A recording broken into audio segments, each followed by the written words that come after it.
थे। एक सीट जीतने के लिए 6 वोट उनके पास कम पड़ रहे थे।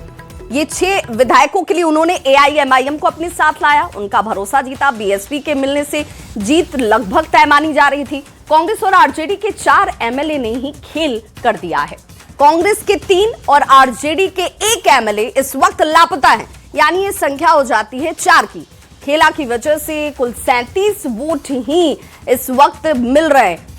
एडी सिंह की जीत की राह एक बार फिर से मुश्किल नजर आती है इन 4 विधायकों के नहीं पहुंचने की वजह से, और इसलिए कहा जा रहा है कि क्या महागठबंधन के अंदर खेला हो गया। राज्यसभा की 5 सीटों के लिए वोटिंग चलती हुई और राज्यसभा की रेस में कई तरह के खेल की आशंका इस वक्त भी जाहिर की जा रही है। एक तरफ तो 6 विधायकों की कमी महागठबंधन ने एआईएमआईएम और बीएसपी के समर्थन से तो हासिल कर लिया, लेकिन दूसरी तरफ अपने ही 3 विधायकों के लापता होने से बड़े खेल की आशंका। अब तो 4 विधायक कह लीजिए, 3 तो कांग्रेस के ही हैं। कांग्रेस के 2 और आरजेडी के विधायक अब भी लापता हैं। जो ढाका से विधायक हैं उनसे संपर्क ही नहीं हो पा रहा, फोन स्विच ऑफ बताया जा रहा है। महागठबंधन में यही वजह है कि बेचैनी बढ़ गई है। कांग्रेस दफ्तर में तो सन्नाटा पसरा हुआ है। राज्यसभा के 5 सीटों पर हो रहे मतदान में शहमात का खेल जो है वो जारी है।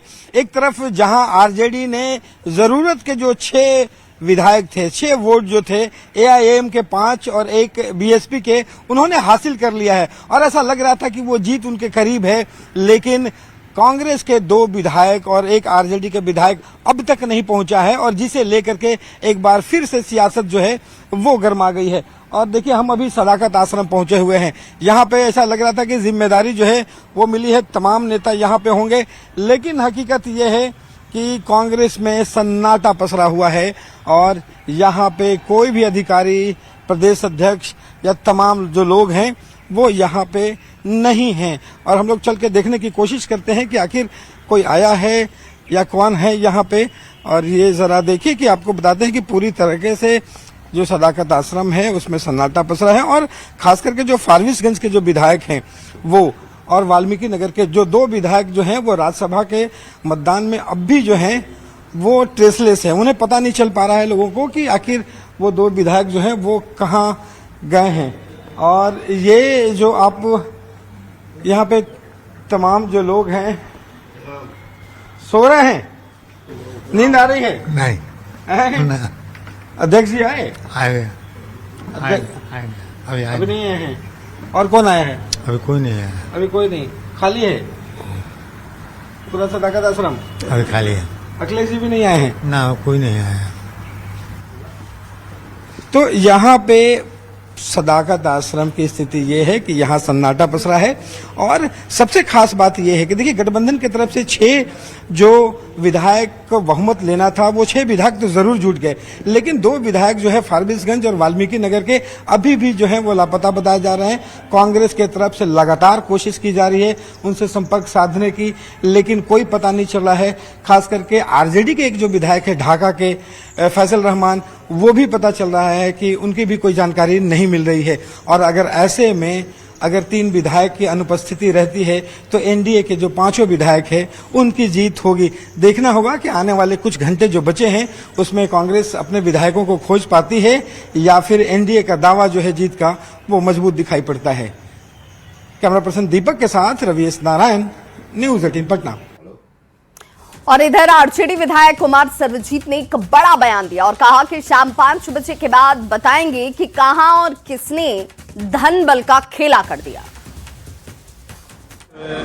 बजे के बाद आप सभी पत्रकारों से ये हम सवाल पूछेंगे कि धन बल का प्रयोग किसने किया।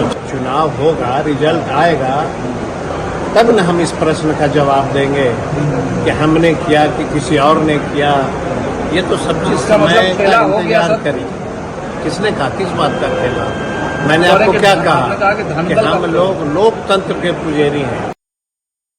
और राज्यसभा चुनाव वोटिंग को लेकर बड़ी खबर इस वक्त सामने आ रही है। जीतन राम मांझी से जुड़ी हुई ये बड़ी खबर आ रही है। समधन ज्योति मांझी को लेकर ये खबर है। बहू दीपा मांझी भी साथ हैं। कि तेजस्वी के कमरे से निकलती हुई दोनों नजर आई हैं। तस्वीरों में आरजेडी उम्मीदवार एडी सिंह भी नजर आ रहे हैं, तो बहू दीपा मांझी भी साथ में दिखी हैं। अख्तरुल ईमान भी तेजस्वी के कमरे से निकलते हुए दिखे। और ये तस्वीर देखिए, ये वो तस्वीर है जिस पर अब कई सवाल खड़े होने शुरू हो गए। तेजस्वी के कमरे से निकलते हुए जिन चेहरों को आप देख रहे हैं उसमें अख्तरुल ईमान, आरजेडी के उम्मीदवार एडी सिंह आपको दिख रहे होंगे। और इसी कमरे से जिन पर सबसे ज्यादा निगाहें हैं वो हैं जीतन राम मांझी की जो समधन है ज्योति मांझी, उन्हें आप देख सकते हैं। और उनके साथ बहू दीपा मांझी भी आपको साथ में नजर आ रही होंगी। तो आखिर यहां पर इस मुलाकात के क्या मायने हैं? और आज का दिन, चूंकि इस आज के दिन को लेकर ही सबसे ज्यादा सवाल जवाब हो रहे हैं और इसी दिन पर एक दूसरे से मुलाकात जो है वो शंका पैदा कर देती है। इस बीच इस मुलाकात को किस लिहाज से देखा जाएगा, अब इसकी चर्चा शुरू हो गई है। अब इस मामले पर हम की तरफ से सफाई दी गई। हम के प्रवक्ता श्याम सुंदर शरण ने कहा कि दोनों विधायक बिना नेम प्लेट देखे गलती से चैम्बर में चली गई थी। ऐसा कुछ भी नहीं है जिसकी चर्चा या शंका पैदा हो। शाम में जब नतीजे आएंगे तो सब कुछ साफ हो जाएगा।